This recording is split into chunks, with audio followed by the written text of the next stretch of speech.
What's up, guys? Long time no see. I'm back. It's been a long time. I had quite a few changes in my life recently. I moved out of the apartment and back with my parents, and the company I work for, opened a new location. As you can see, you've probably never seen this setup before, but this place has proven to be a complete monster of a pizzeria, doing $112,000 week one and $114,000 week two, and it's still just me and one other guy throwing pizzas in, like the same as a 40 grand a week store. And I had to up my game. It was a huge challenge, but I kind of helped set up the pizza station to make it as efficient as possible and get some systems in between prep and the dinner rush and everything. And yeah, so I wanted to get back, let you guys know I'm still alive, still making pizza. Um, I want to announce that I'm starting a pizza book. I'm not gonna share the title yet, but I think I'm gonna try to cover everything I know about dough and get into kind of the basics of pizza making. I might have a separate book solely dedicated to all the tricks and everything when it really comes down to making pizza, but I still should have a good amount, especially for the beginner or the home cook, and maybe even relevant to anybody that is a professional pizza guy.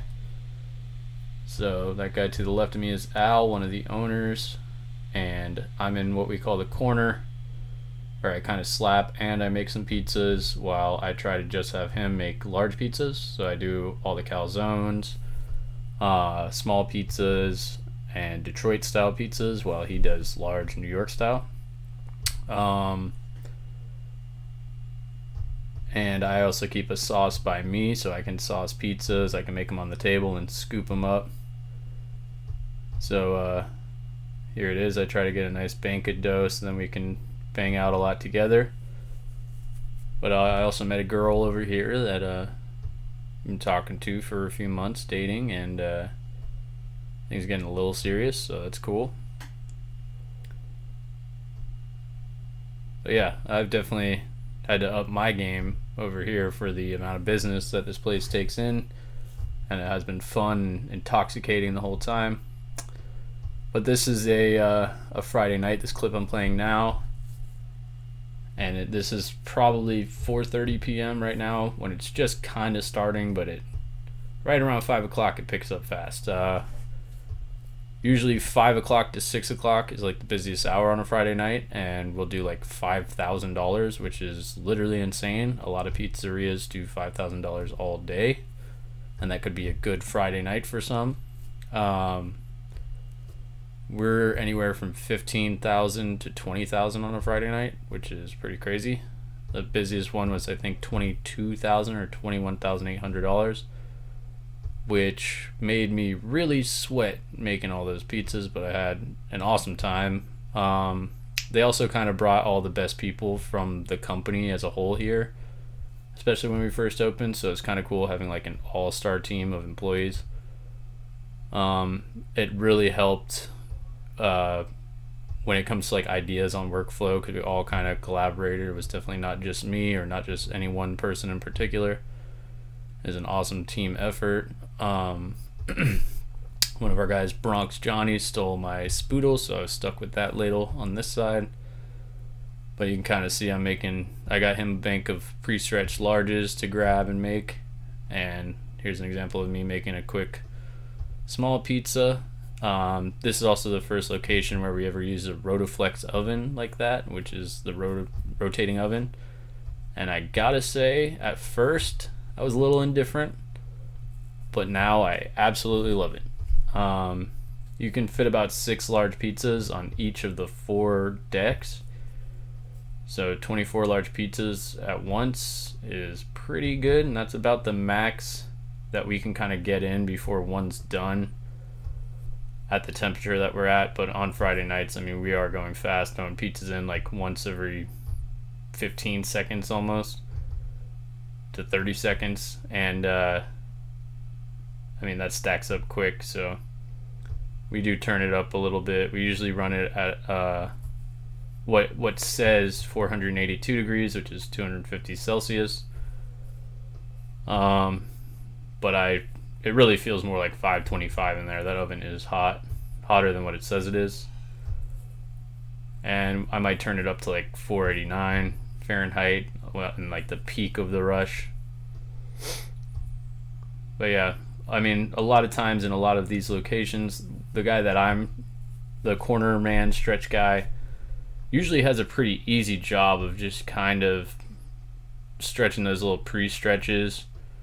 But over here, I kind of took it a step further to also make pizza. And I realized that that's definitely the fastest way to do it.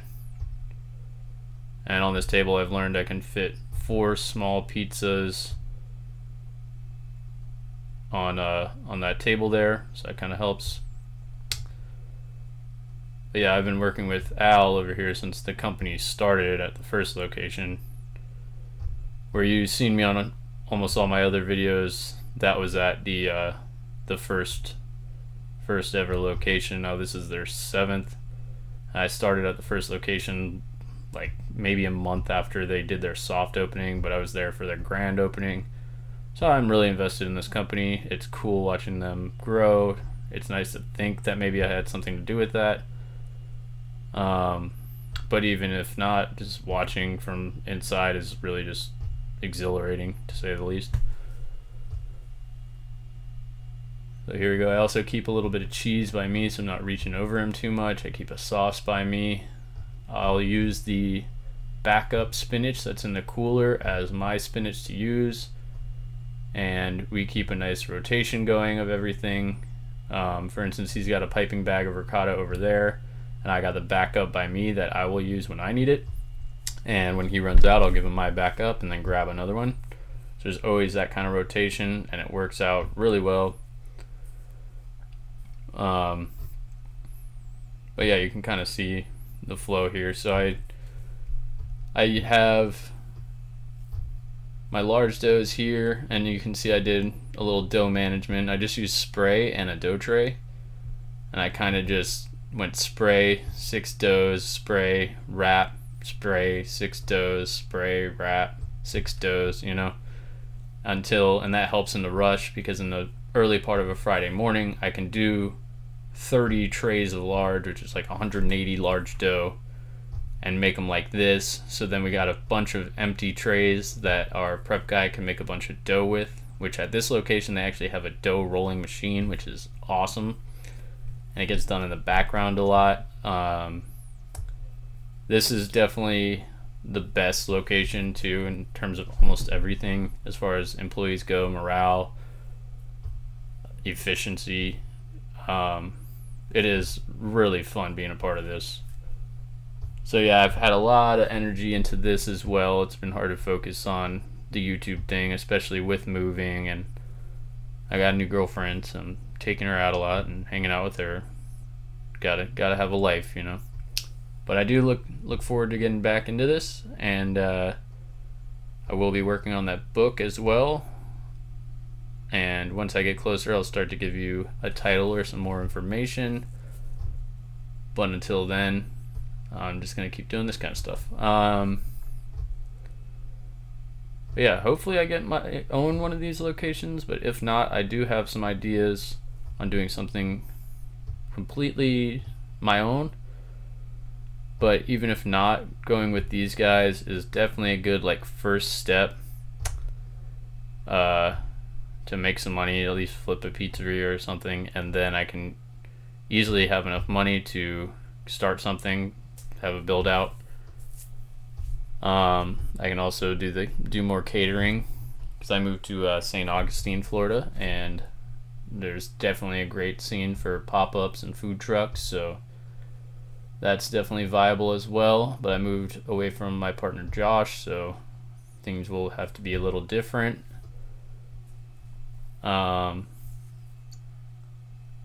But yeah, so here I'm making a Detroit style pizza, and it got a little bit of Asiago and mozzarella.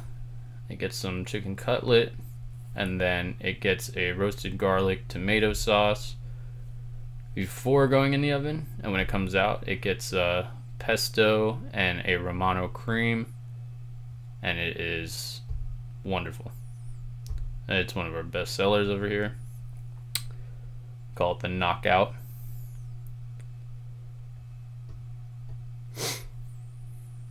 So yeah, and how the Rotaflex oven works is kind of pretty straightforward. You're gonna get the most bottom heat in the bottom oven. You're gonna get the most top heat in the top deck, and then it's more balanced in the middle too. So for instance, cooking a calzone, you won't want to put it on the top, which is something we've learned, because what it'll kind of do is just cook the dough on the top but not really cook the middle too well. So we've kind of had to play around with certain things and learn the oven. For instance, cooking garlic knots in there, it's almost imperative you use you spray or spritz some water on top, because that kind of delays the cooking of the top, and you will get the stone to cook the bottom, which was the issue before that. So it was it was cool playing around, learning things, seeing things that don't work. Like one of the first Fridays, like $21,000, I tried a slightly different system where instead of how I have that kind of pile of large for him to grab, I would literally grab it, stretch it, put it on a peel, sauce it, pass the peel, he'd pass me the old peel. And it was insane and a lot of energy to do that. When I learned doing it this way is a little more calm, and we can still get through a rush extremely fast. But yeah, also I gotta give a huge shout out to our oven guys, Dino and Adamus. Adamus also is a pizza guy for sure, but he is a killer on the ovens. Same with Dino. And when there's that many pizzas coming out, you gotta have good guys not burn them and not freak out when 10, 15 pizzas come out in 2 seconds. So they're really good at communicating. They got this oven kind of figured out. And I'm usually over here on the pizza side, but I have done my fair share of ovens. And so right now I know my pizza guy does not have a large dough, but I know he's just getting on the peel, and it only takes me 10 seconds to like stretch one. So I might see what kind of pizza he's making. If he's making a cheese pie, I gotta hurry my act up, abandon this pie and stretch him one. But he's probably making like a meat lover or something, so I can it'll take a little while to get the pepperonis and everything on there. So here we go. Go and stretch this one for him.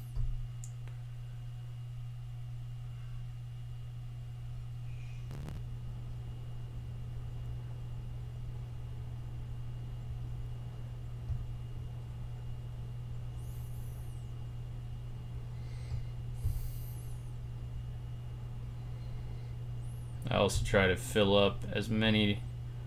So for instance, we got the veggies in the left, or the meats in the left side of the cooler and the veggies in the right. So I'll stock up a lot of the veggies and he will stock up a lot of the meats if he can. I try to refill his cheese, refill his sauce. I also have the bussers kind of going to grab whatever we need when they're making their runs back, and they're super awesome at helping. Yeah, there's a lot that I did differently, and I kind of had to improvise, and I gotta say, I acted as almost a consultant for free for these guys, and that was probably the most fun I ever had. So if you guys, anybody has a pizzeria and wants some consulting, I would love to help. I think that is one of the things I want to do in the world of pizza. Help other people's pizzerias make some money, maybe up the quality or up the systems or anything. I love every aspect of the business. So, but yeah, you can see none of us really cross paths too much, besides maybe when I go into the oven. But I make sure to call behind and everything like you would in a kitchen.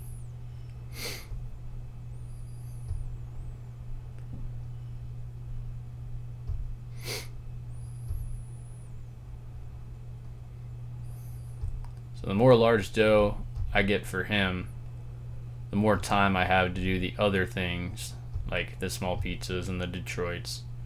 So there I messed up. I'm supposed to get his cheese. And he said, I'm out, I'm gonna do it myself.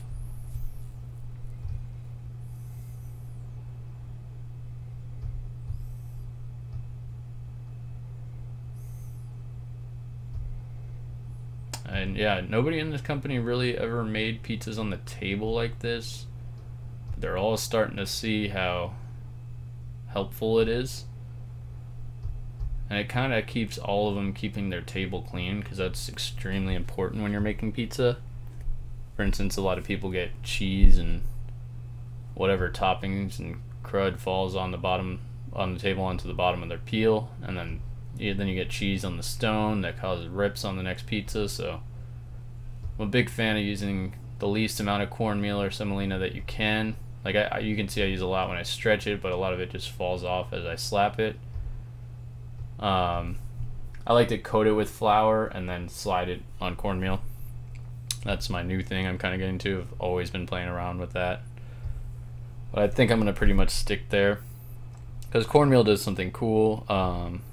What it does is, like, if there's imperfections in that sheet pan, or if it's a little sticky or something, the cornmeal kind of just rips it apart like sandpaper and smooths it all out real nice. So you can see I do just coat the dough in flour and then table stretch it on the on straight cornmeal, and it really just slides super easy, super nice, and I love it. So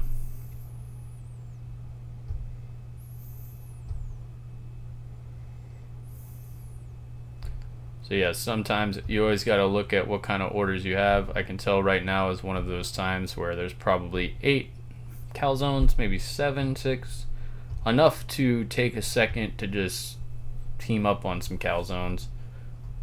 So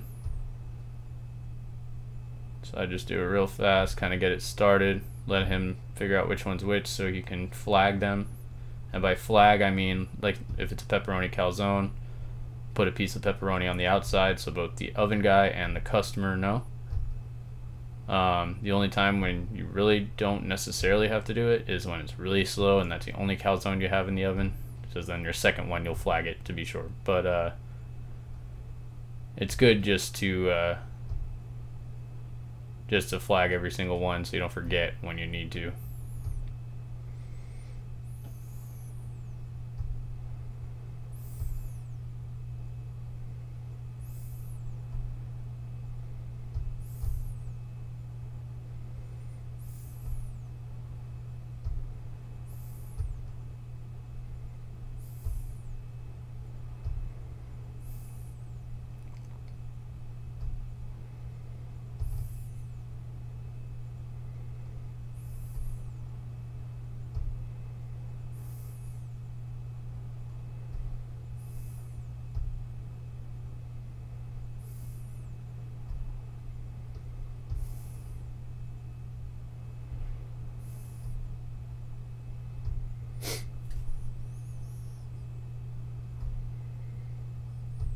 I already lost track of how many calzones just got made. There's definitely quite a few.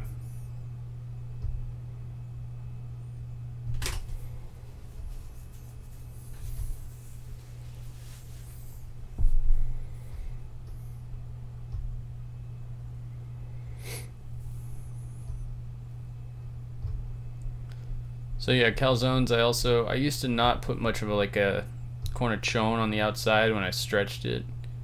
But I realized if you do the tiniest little one, it's so much easier to close. So that's kind of a new thing I've been doing, probably since I had the calzone stromboli video.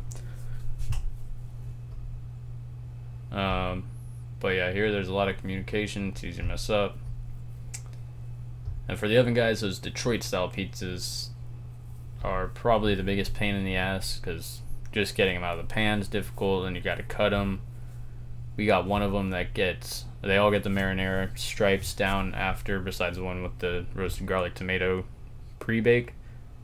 But they all get marinara. One of them gets marinara, bacon jam, ricotta dollops, and fresh basil. So just finishing that one takes like a minute. So if you have 3 of those things come out at once, the oven guys are preoccupied and there's a chance something will burn. So, but when there's two of them over there on a Friday night, it usually goes pretty smooth. But there are like weeknights where there's one pizza guy, one oven guy, and it can get pretty hectic, especially when, like, let's say Al's there floating around as the owner. He says, "Oh wow, you got a lot of orders, let me help you for a sec," and then rapid fired some things into the ovens with one oven guy. Somebody will have to go over there and give him a hand. But yeah, so they had one location that was also a monster that I never really worked at but heard a lot about. It just didn't really work out and where it was. But there they had kind of two pizza stations. So one guy, I guess, would stretch for the two pizza guys, and all he would be doing is like stretching for them. But over here, we do more business than them, and it's really one pizza station, but two people synergizing. It's the best way I can put it, because, for instance, he'll always be making a large pizza while I'm always getting him a large dough and always doing whatever I can in the background. So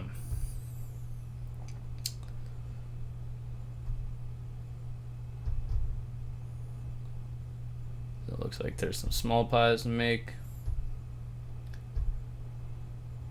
But yeah, over here because of how much we go through the dough, we add a little more water. Like, it's 57% hydration, which is still a very low hydrated dough.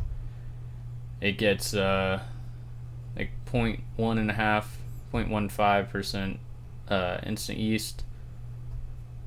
And like today, the dough, or on this Friday, it's probably 48 hours, but there's definitely times it's only 24 or even less. So there's a lot of like dough management on making sure you get the dough out of the walk-in so it can get the right airiness.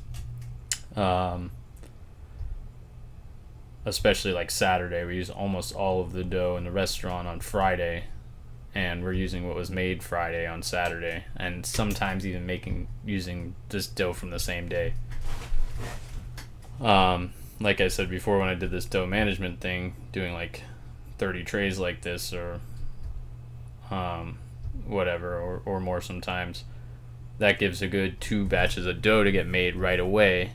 And if they get made at, let's say, 11 o'clock when we open, then they'll definitely be ready to use by the time we run out of all the rest of the dough.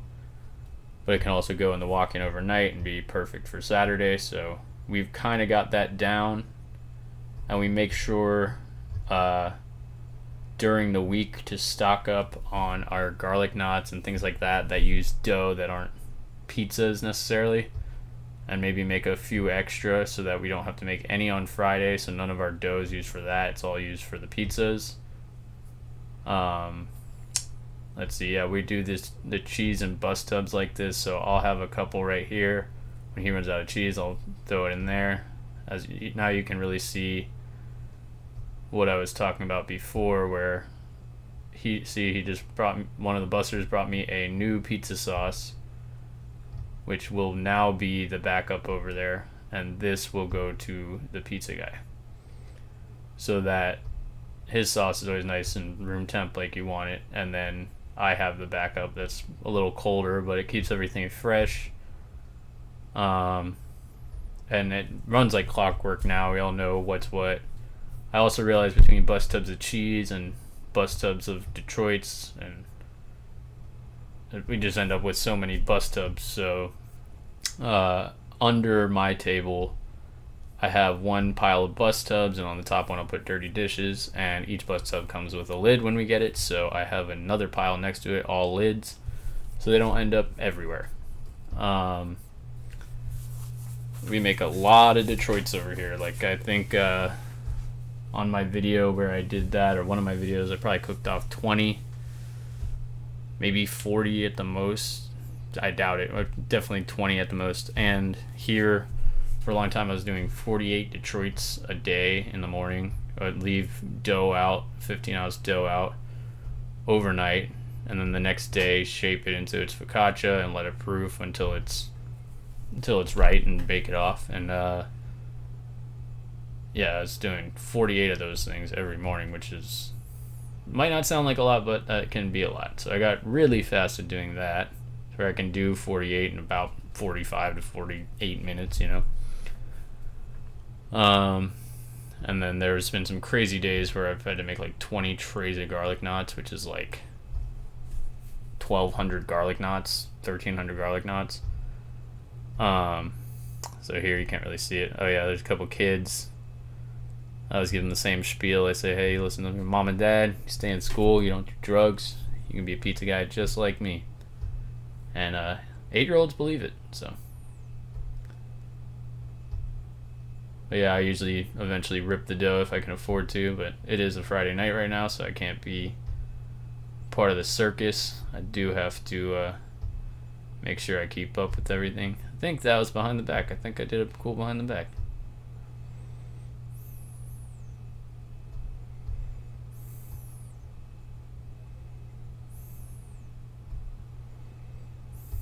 Yep.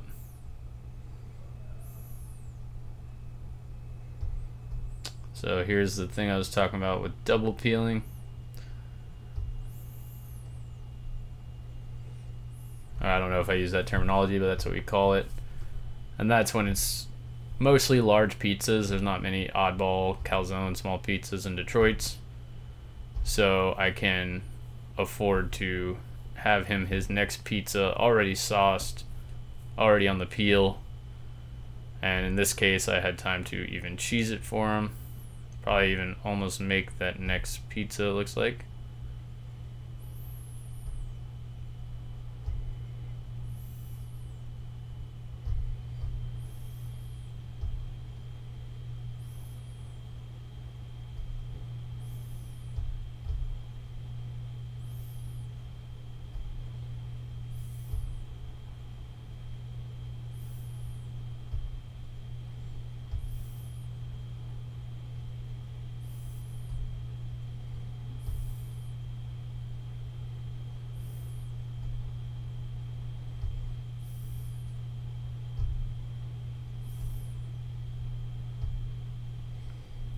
But yeah, you can see I kind of changed my game a little bit. I do this thing where I draw a line in like the middle of the pizza, like west to east, east to west, and I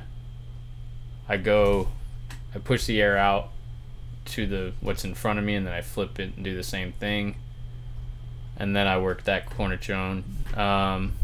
So yeah, it's pretty much the two-step that you've seen in my How to Stretch New York pizza. A good example of it in motion. I would not stand a chance if I was to be scoring all of these doughs or doing three-step, if you remember that. Gotta get it pounded from the kid. Boom. Nice. I love the kids. Honestly, I could be having a bad day, but if a kid wants to see some cool pizza tricks, it's a good day. They usually tell me about their sports they're playing and all that good stuff. It's nice. I remember being a kid and watching the pizza guys. It's cool being that cool guy now.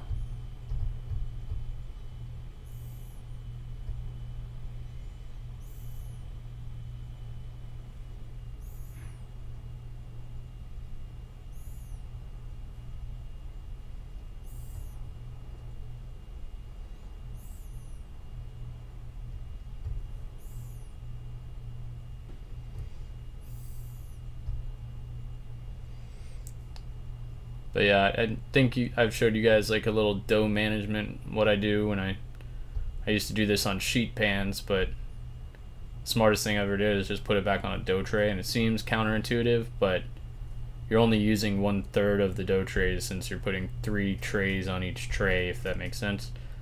But it fits right on your stack of dough. Sheet pan you kind of have to stick in other places, and it can just be annoying in the walk-in.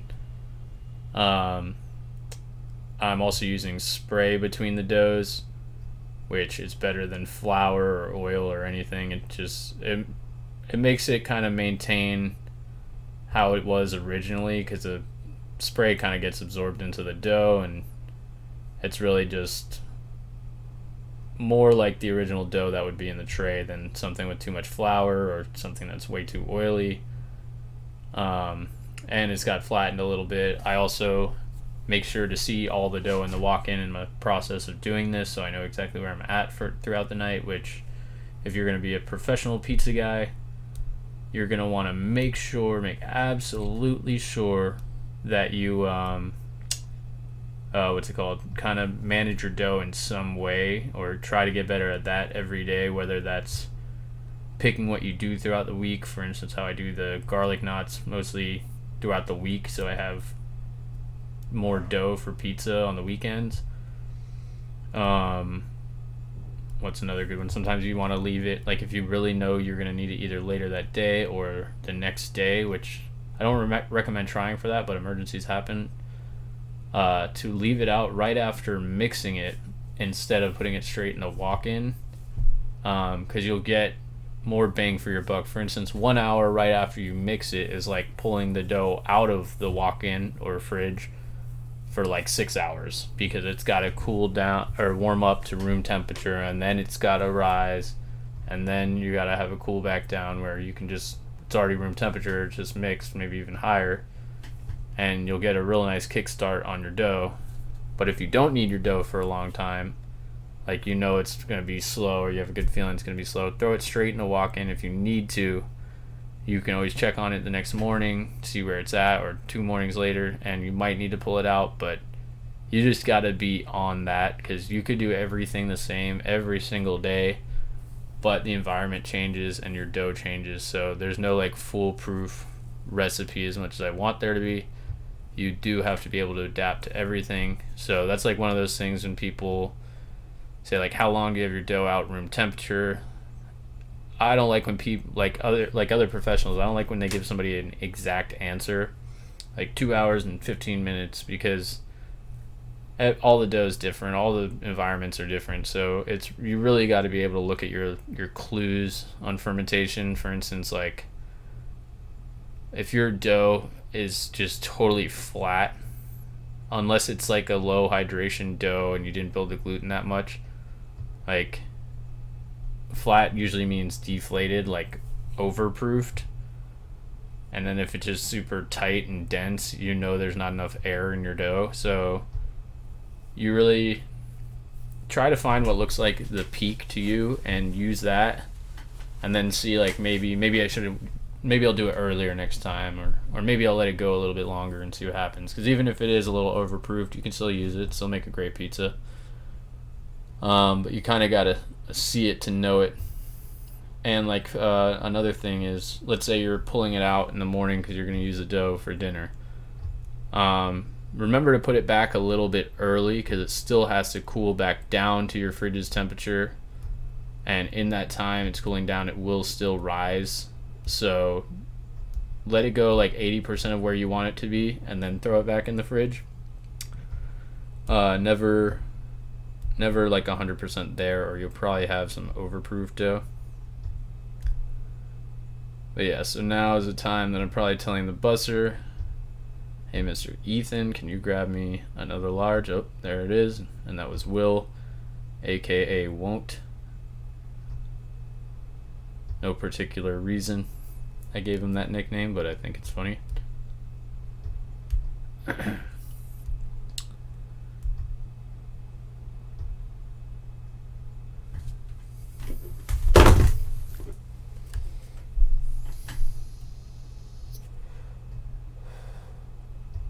See, I use a lot of cornmeal on this table here, but I always try to make sure to slap most of it off.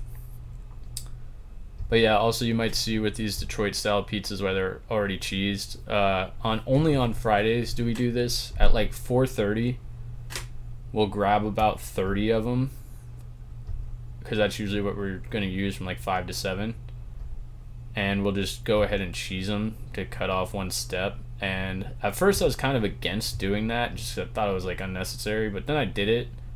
I realized that I wasn't changing bus tubs of cheese that often, because to cheese 30 Detroits, it's like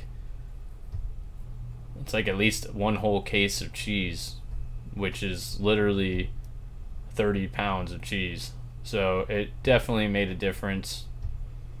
But yeah, you see that. It's kind of how we do it. Slide the one with the dough on it, and then get the next one. And when the dough's good like this, I don't really need to pre-stretch a bunch. I kind of can just grab it and go. But if I see a lot of oddball stuff, I'm just going to make them a stack of large and start working on the oddball stuff. And before you know it, 20 orders or whatever is gone. But yeah, I am very glad to be back. I know you guys missed me. I definitely missed you. I love you guys. Thanks for watching. If you've never been here before, hit that subscribe button because there will be more. And yeah, so that's kind of the heart of the Friday night. And you can see we look pretty relaxed while we do it, but I'm getting lots of pizza in. So once again, thanks for watching. Comment if you have any questions. I know I didn't cover everything. And yeah, thank you very much.